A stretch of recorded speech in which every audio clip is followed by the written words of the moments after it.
Hey everybody, welcome to another episode of the ATX Architects Podcast. I'm your host, Mickey Peevler. On today's show, we have architect and artist Clovis Heimsath. Today's episode is a little different than most because, number one, I've actually known Clovis for quite some time. Most of the people who are on the show are basically strangers to me until they walk in the door. And number two, Clovis has been doing architecture for over 50 years. Most of the people I interview are relatively new to their chosen artistic profession, although that's not absolutely true. If you heard the Chadwick Inspector interview, for instance, they've been doing it for almost 20 years.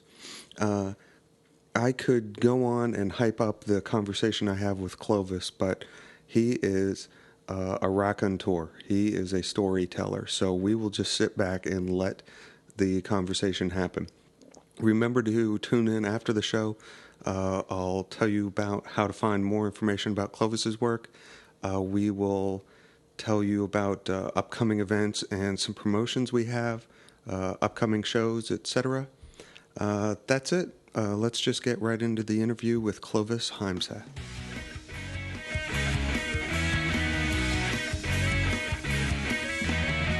Is today your birthday, actually? Yeah. How old are you today? 81. You don't look a day over 75. That's right. Well, I don't feel over 75. Right. How long? Are we starting to talk? This is it. This is how this works. Okay, it's right. this casual. On the show today is Clovis Heimsath, FAIA. Clovis Heimsath, FAIA, formerly of Clovis Heimsath Architects, currently of Heimsath Architects, formerly of Houston, Texas, currently of Fayetteville, Texas. Is that all correct? Right. So, when I do this show, I just talk to anybody. So nobody who listens to the show knows anything about me, really. Okay. But we've been working together for 5 years now, probably. But you've been doing architecture a heck of a lot longer than 5 years. Right. How long?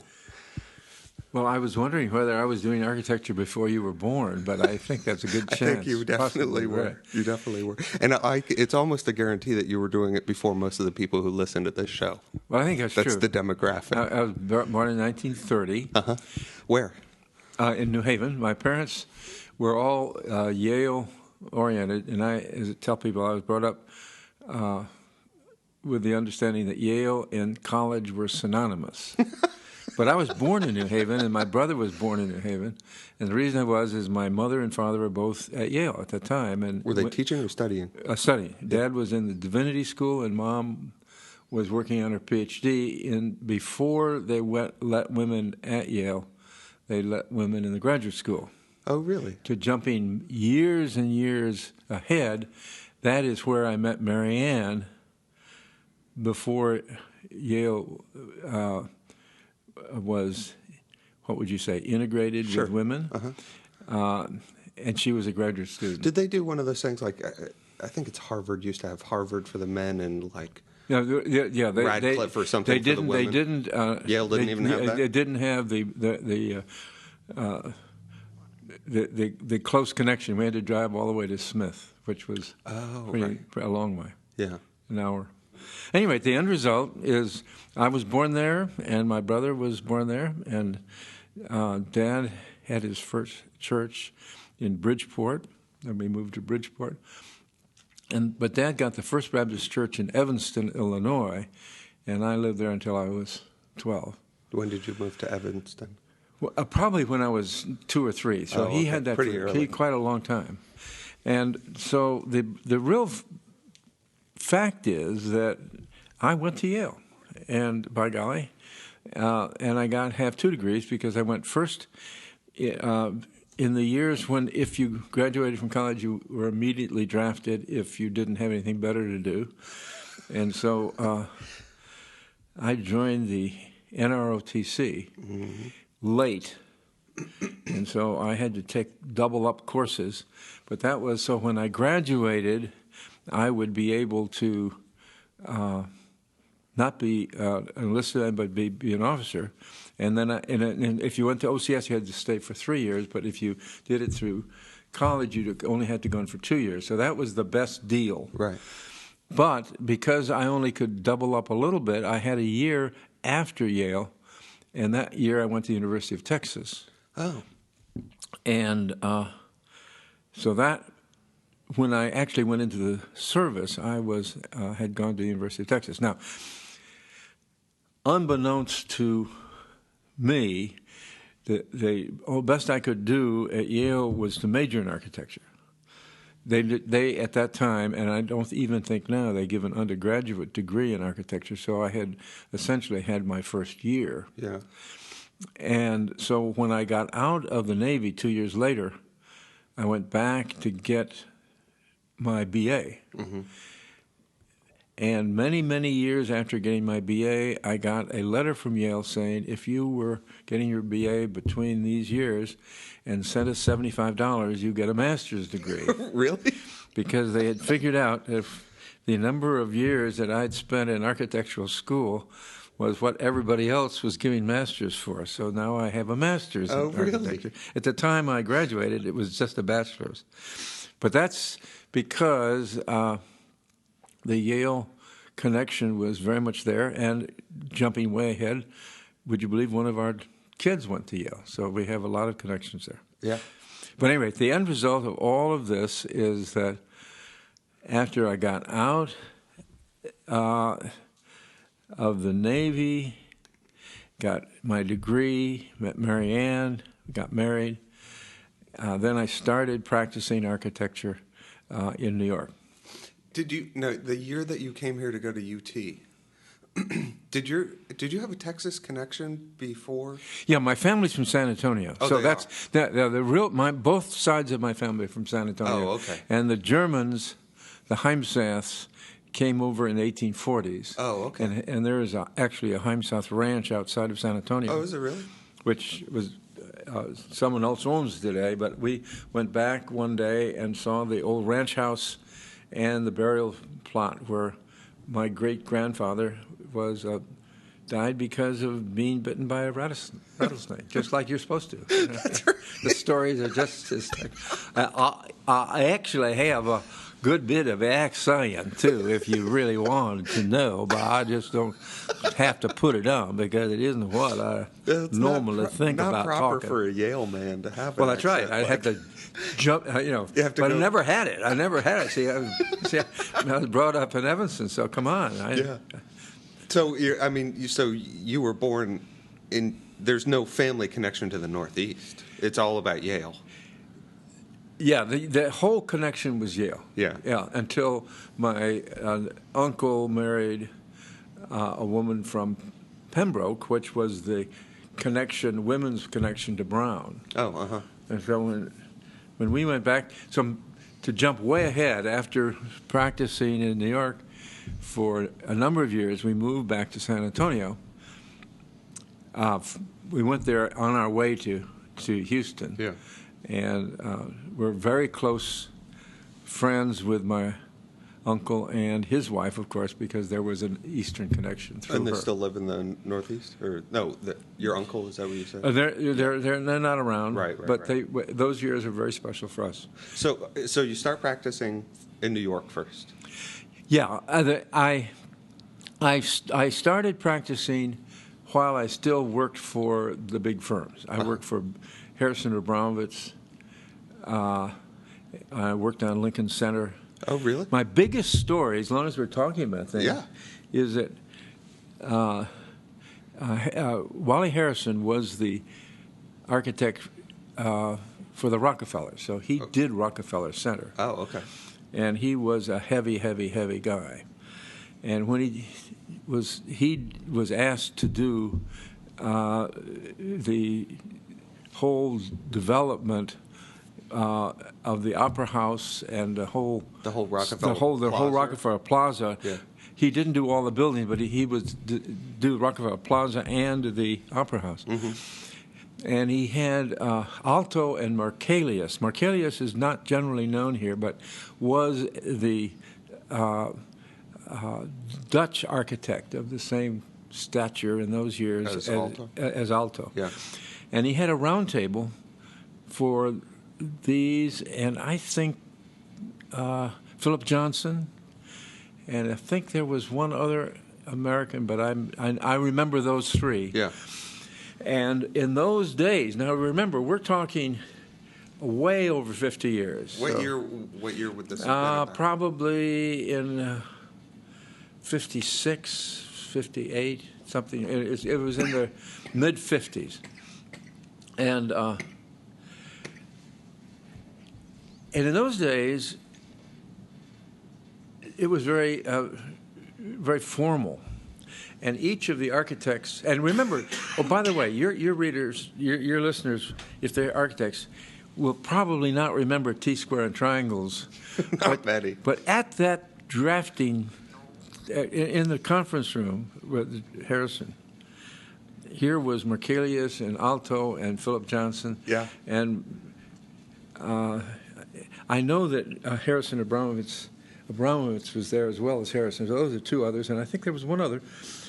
And they're sitting around talking, and behind each of their guys was a draftsman. Really? So if anybody had an idea, they could just go back and talk to it. And I was Alto's draftsman. Were you really? For 3 days. That's pretty cool. Alto has many attributes, one of which is that he is a marvelous party person. Oh, is he? And he would take us out afterwards and get us all drunk.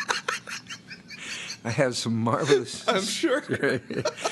He was very, very easy to get along with. Yeah. And had an awful lot of fun. He had a great relationship with all his guys that were 2 generations younger than he was. Right. And he was also very outspoken about what he thought the Lincoln Center should be. Yeah. And he was very much more interested in making it accessible than it turned out to be. Yeah. He wanted to have the whole thing surrounded by streets and a constant cab connection, so no one would ever pull up and have to not be right at the door. And the whole idea of using the plaza was very much Alto's idea. Yeah. And there was a lot of marvelous criticism, and Wally Harrison was not an easy person to get along with, because he was also terribly sure of what he thought was important. Anyway, it was a very exciting time, and those were the beginning years in New York. So I can't even imagine those personalities in a room trying to come up with a design. Oh, no. I mean, it must be chaos. I mean, did one guy just ultimately come out, or did they come to agreements, or? Well, finally, it became clear that this was Wally Harrison's commission. Yeah, right. And I think there was a lot of backing away from that. But let's be honest, I was so much more interested in being there than knowing what was said that I probably should have been more attentive. Well, what do you think you took from that experience with you? I mean, did it shape your design philosophy, your idea about how you run an office, your idea about how not to run an office? You know? Well, I do think this, because then after to keep the story going, I got a Fulbright and spent a year in Rome, and when I was in Rome,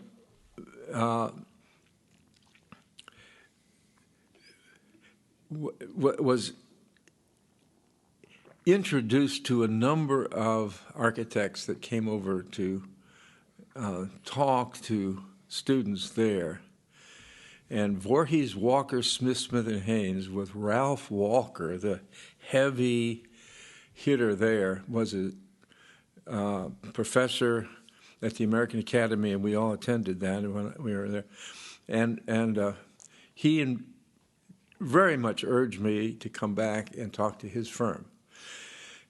And I did, and when I came back, the project I'd been working with Harrison Abramovitz, which was an addition to the airport and it had been put on hold for a year while I was gone, and they wanted to open it up again. And I said, I'll be just doing the same thing. So I went and worked with then Harrison Abramovich for a year or so. Now, the reason I bring these two thoughts together is one thing I did learn in both instances is that I was not a good big office person. Mm-hmm. And I think as I've gone further along, I've understood more reasons. At the time, I really just didn't like it. Yeah. But the amount of hierarchy, the amount of separation in order to run these enormous projects. So I have great respect for a big office. But what I learned from Harrison Abramovich and later on when I came back to Voorhees Walker was that this really wasn't my thing. Yeah. Oh, that's interesting. And so, I mean, as you've had your own firms, as you've worked now at Ben's firm. Yeah, what happened is that then Bill Caudill was the founder of Caudill, Rowlett, and Scott. Okay. And where were they? They were started in College Station. Oh. And he was doing research for A&M and got a big office going doing research in schools. And this was right after the war. Now, see, the biggest problem with all my discussion of those years is that all your listeners have absolutely, unless they're my age, have absolutely no idea of America just after the war. No, they won't. And they aren't, just off this thing, Mary Ann is like myself. She just turned 80 and I'm 81, so we had a party. Her sister sent her a marvelous little brochure of all the pictures when Mary Ann was very young. Yeah. And we turned page 3, and there is a card for sugar. Oh, right. And we all had cards, so we would have ration cards for gas and sugar and metal. And I turn the page, and there's a ration card, and I say, you know, I've been around a long time. Now, the point is, your listeners have no idea of what it was to be back. Even when I was in graduate school, came back to Yale, these are a few of the people just getting out of the Army. And because I had been just too young to go in, missed it by a few years. But here were the guys coming back, and here was the beginning of the rebuilding of America that had been giving all of its materials to the war effort. And so Bill Caudill decided that he would be the researcher on schools, just at a time when they needed schools. And so he was in New York often, and I had some connections with the magazines. And the editor of Architectural Record at those, Walter Wagner, in those years, was a friend of Bill Caudill and mine, and he introduced us. And Bill Caudill said, in fact, he introduced us before my Fulbright, so the whole time I was on my Fulbright, he asked me to write letters to his firm. Now, you remember this? Guys, remember, those were the days we didn't... I went to the corner to have a telephone call, and people wrote letters. And Bill Caudill said to get me to write letters. He was trying to get me interested in coming back and working with him, with the firm, and he was building a firm. And he thought I was very cool. And he said, you write a letter to me and I'll send a copy to your parents. And I thought that was the deal. I could write one letter and I could get a copy to my parents and it'd be all fine. I get both architecture and family all in one. Incidentally, I got the University of Texas call me and say, if you would like to have a copy of all your letters that you wrote to Bill Caudill, all of his archives are now, when he died, they went to the University of Texas. Really? Yeah. So I have never. Do you think they're in the architecture archives? Yeah, you can just go into into Caudill, Bill Caudill, type in, now I'm sure you just type in Clovis Heimsath letters You from could Rome. probably, you know what? You could probably get it on your iPad. Oh, yeah, that's right. Well, I'm sure. I just got an iPad now, so I can just show you where things are happening. Anyway, so in those years, you can see that there was such a movement. So Bill Caudill could start a little firm, move it to Houston, and actually at the time I came back from Rome and he was talking to me about coming back to Texas, he said, I'm going to be 1 year at Dean at Rice, because Rice at those years was way down from where it should be. And they tried to get this top architect that had just been building this firm to come and be dean. And he was dean, and then he said, well, let me get some of my friends. And so he called me, said, come down and teach at Rice. You know, so that got me back to Texas. I asked you a long time ago, because I've always wanted to teach. I asked you a long time ago how you liked it, and you said you really didn't. I don't like it. No. What was it? Is it just because you're a designer and you want to be designing? The problem I have is that teaching was so unlike the practice of architecture. That's very true. And that what really, I tell the story, I may have told you the story, but the one I remember the best is, I remember I was teaching first year at Rice. And a guy came in, and I made, I was the guy that wanted to be professional, had all this, the way you do things. And the guy came in, he hadn't done his assignment. And I said, you haven't done your assignment. I think I had given him a fail on the project, and he came in to tell me that he was unhappy about that. So I said, well, look, you didn't do your assignment. He said, yeah, but my girlfriend and I were writing poetry. And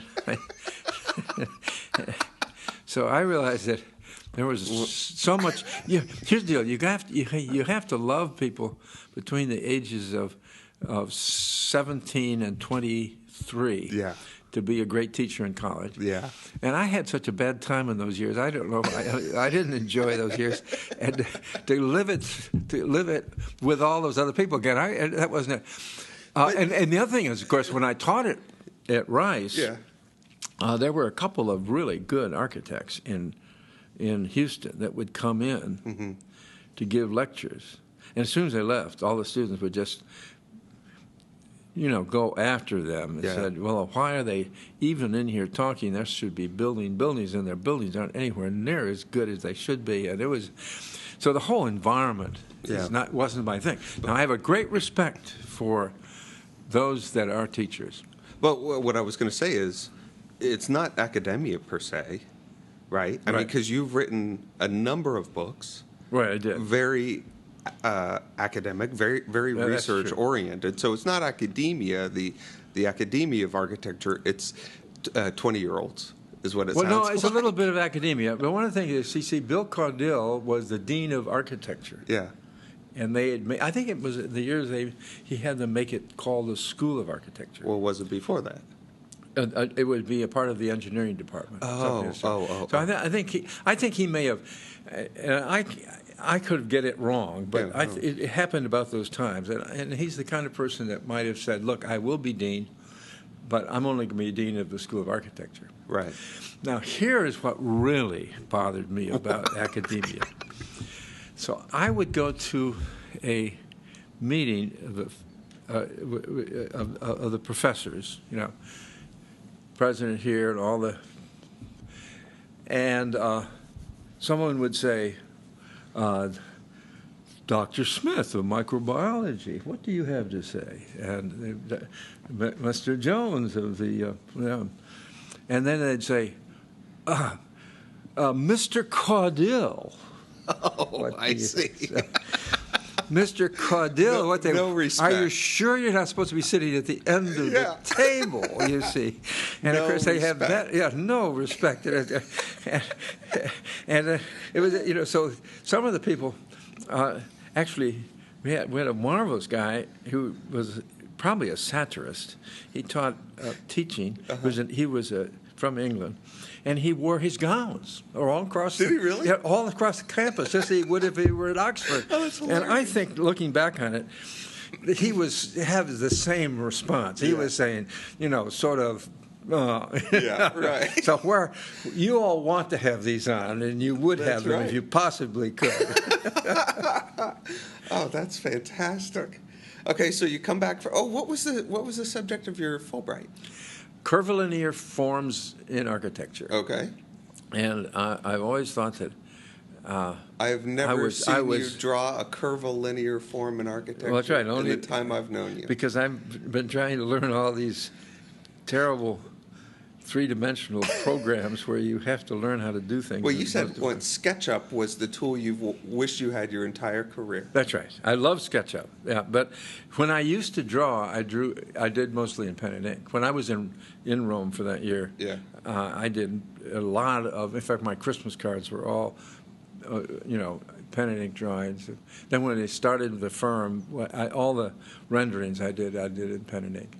And then I did some curves. Which is a dying art.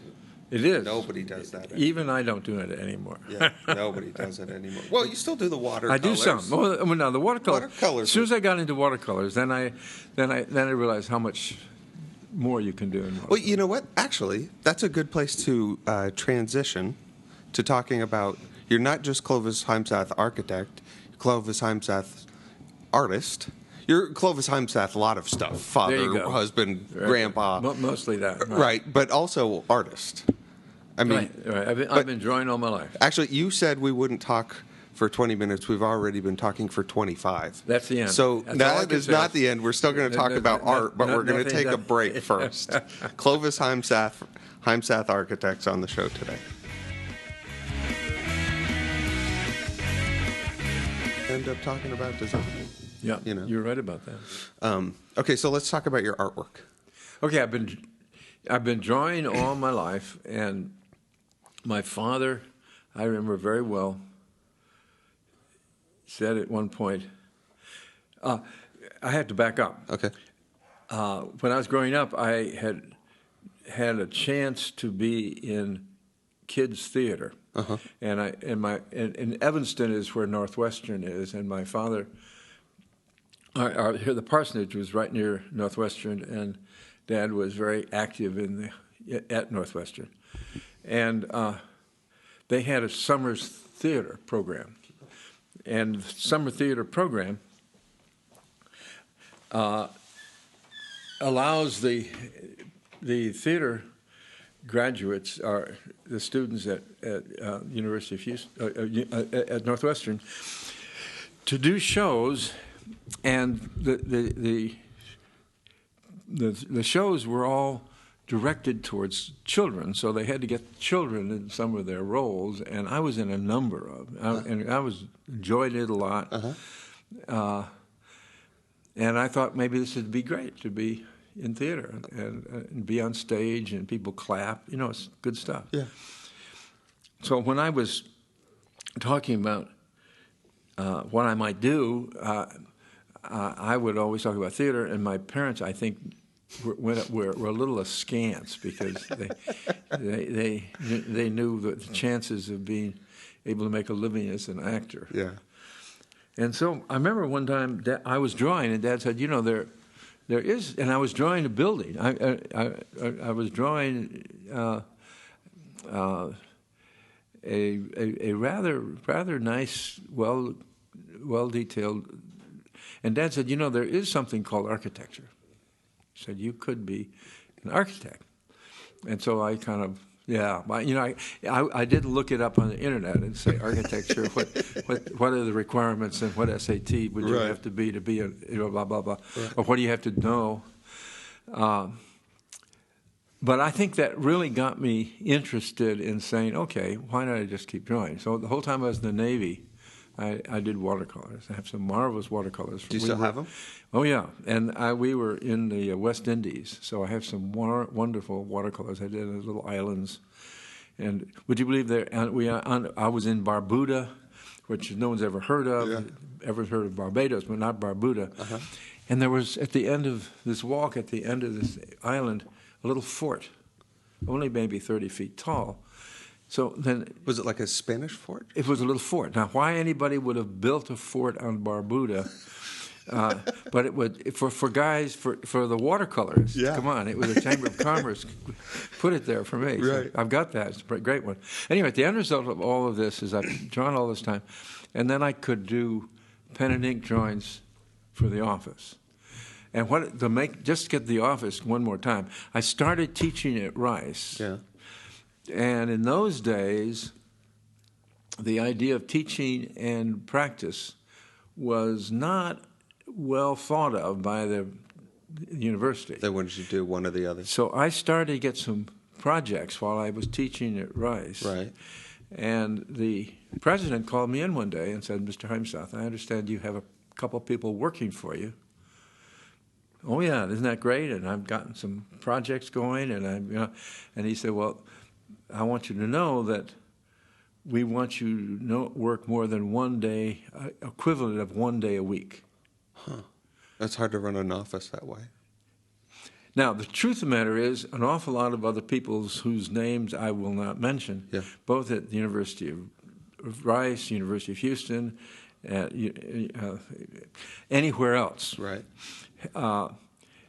were able to do it just exactly what I think what the president really expected me to do, which is to be much more. What is the opposite of outspoken? Unspoken. Okay.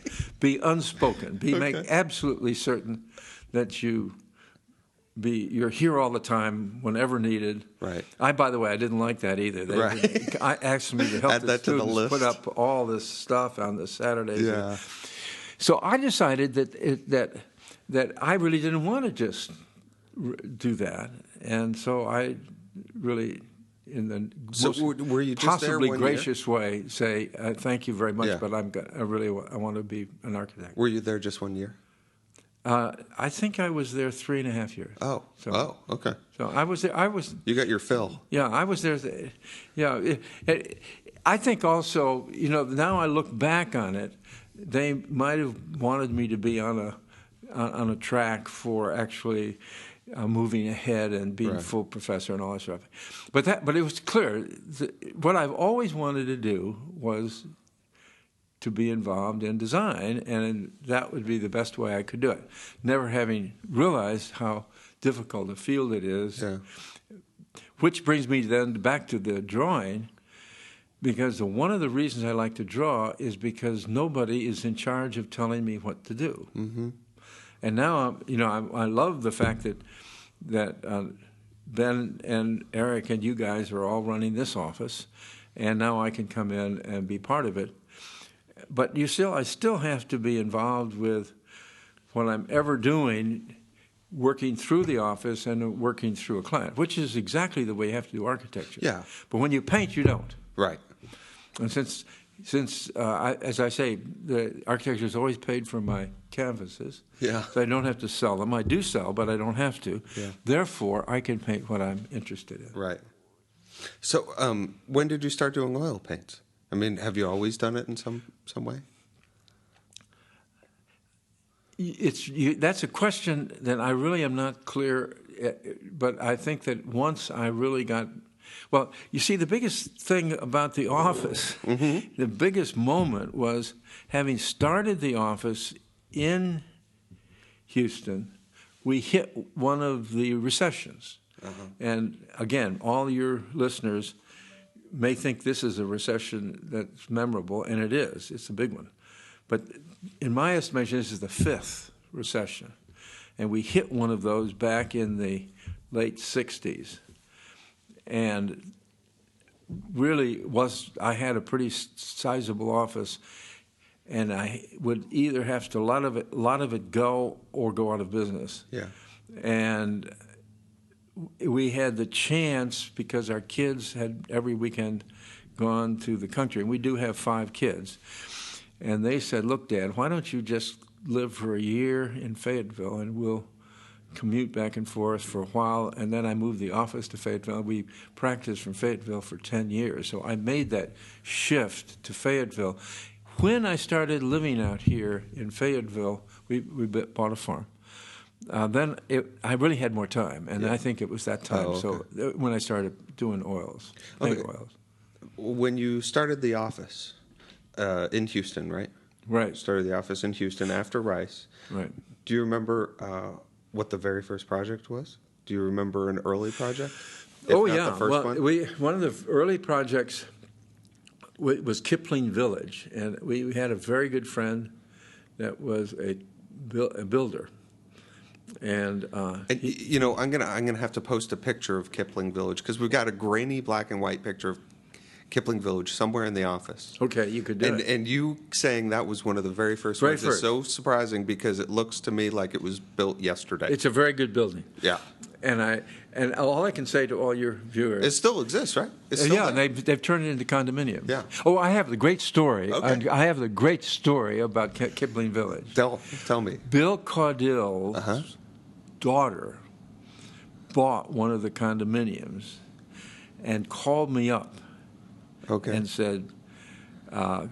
Heimsath, I'm Bill Caudill's daughter, and I just bought a condominium in Kipling Village, and I want to get a water bed. Do you think the structure will sustain it? And I said, absolutely not. We did not design in those days, Yeah. particularly if you were working with a contractor that built houses. We did not Right. design for water beds. I mean, you told me once the amount of detailing that we do now. You said you never did anything close to that back in the day. That's right.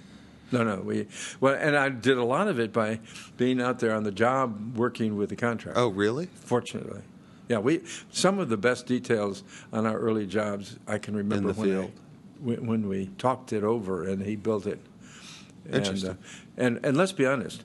I have great respect for all of you guys that not only can draw the details, but have thought through the paper of way of expressing some of these. Yeah. That has never been my strength. Interesting. So I've always been the concept guys. Yeah. Well, okay. Back to Kipling Village. What was the big concept, or what was the thing about that you liked so much? I like it. I want to know what you like about it. Well, the Kipling Village was a very simple, straightforward thing. You'd have to put the cars underneath, and the apartments had to be above. And what I wanted to do at Kipling Village, and I thought ought to be done when you have multiple families, is to make the individual unit separate and distinct from the group. Socially, Well, no, physically, visually, and massing? visually, and massing wise tough. So in Kipling Village, you come into a group garage, above which then we have individual houses, each one expressed by its own gable. Oh. But when you come out of the car, you walk into a common little alleyway and come up to the units. Right. So there is the community, and then we had one at the end. Could be very special. So it was the one at the end beyond the garage could have a loft. And I had never done a loft before, so that was the one I really liked. And the loft had its own garden, so that may have been the one that Bill Caudill's daughter. The waterbed lady. Yeah, it was pretty darn nice. And very contemporary. Contemporary, well, that's right. Especially then. It's still contemporary now. Yeah, but I think that this is the real thing that I've always been believing, and I'm sure it was because of some excellent people. By the way, Philip Johnson was one of the professors I had at Yale. Sure. And Louis Kahn was a visiting professor. And but the real professor was King Louis Wu, who no one has known if they hadn't gone to Yale. Mm-hmm. And the big idea in all the times I was working at the beginning of architecture was to think that the structure and the form should tell you what the building is. So this idea that there should be a connection is just so the strength of geometries, Right. and make the geometries that really tell a story. It's been my quest. And one of the reasons I'm into churches is because when Ben came back from Harvard, because he had been working with us in the office, he took a lot of his courses over in the grad school, in the business school. And they all said, look, if you're going to make it in architecture, you've got to specialize, and you've got to be on computers. So when Ben came back, we started in computers. But as importantly, we had a long discussion about specializing. And the idea that, the romantic idea that a small architectural firm could do everything, shopping centers and parking garages and so on, it's nonsense. But that's what was you when we tried got to do it up till then? Yeah, everybody, just whatever job I could get, or whoever would recommend me. But when we started, and then we started thinking of specializing, what do you do? Well, we specialize in what really in those days was my strength. Now I think it's the office strengths. Mm-hmm. But it was because then imagery and geometry and iconography all are an integral part of a religious environment. Yeah. So it was the right fit. Was there anything going on with American religion at that time that you? Well, first of all, I'm a convert. So you see, I was brought up as my father was a Northern Baptist minister, right, and my mother was a PhD philosopher. So as I tell everybody, I'm probably the only person that at 10 years old knew who Sartre was and talked existentialism. Yeah. And the whole idea of what meaning life can have, and right, and then when I got into architecture, then I put what the meaning of architecture could have. So the meaning idea has always been very strong. So that all worked. Yeah, gotcha. What are you enjoying most these days? You enjoying the technology, the design? Does it feel the same? And it's just, everything has evolved so... I would think that the best, and I'm hoping this is really the very end because I'm getting ready for my time out of this. We're almost done. This is the last question. Got to be that.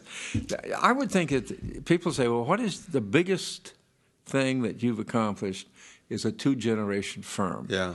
And if I'm better at memory, I could probably mention at least 5 to 8 architects that started in Houston and San Antonio and Austin at pretty much the same time I did. And I don't know of one of them that's two generations. Yeah. And the reason is that to do that, of course, means that the two generations have to learn to live with each other. And that's right. That's a constant thing. We more or less have worked it out. But more importantly, that I think that it has to be the opportunity to have continuity, which is something I feel very good about having brought forward in the office, is to be able to do that. And so I feel very good about that, and very good about the idea that we can work within the spiritual environments, because these are great people to work with. Yeah, good. Fantastic place to end. Thank you so much, Clovis. Listeners, look for this show sometime next week. What did I tell you, right? Clovis can tell some stories. He can spin a yarn. So that was our conversation with Clovis Heimsath. That was a lot of fun. That was a treat for me. Special thanks to Heimsath Architects for letting us record in their office today. We'll be sure we put some links to all of Heimsath's stuff on all of our usual suspects. Our next episode, I think, is going to be a couple guys from Archimedes Media Lab. They are a high-def film production company in Austin, pretty new to Austin. Some guys who all met up in film school and are now doing some really cool monster, puppet, CG film production. We'll, of course, let you know ahead of time when that show is going to be up and available and on the iTunes. Last time, I think I mentioned that we were looking to do a live show. We are, number one, trying to gauge the response to see how many of you guys who are listeners would be interested in attending. Number 2, who of our past guests you might want to see on the show. Number 3, we're looking for venues, someplace downtown Austin that we could host the show. Wouldn't have to be a very big room. Something less than 100 people would be my guess. Also remember our t-shirt giveaway promotion. The 10th person to write a review on iTunes, the 100th Twitter follower, gets a free ATX Architects t-shirt. That's it for this week. Follow us on Twitter.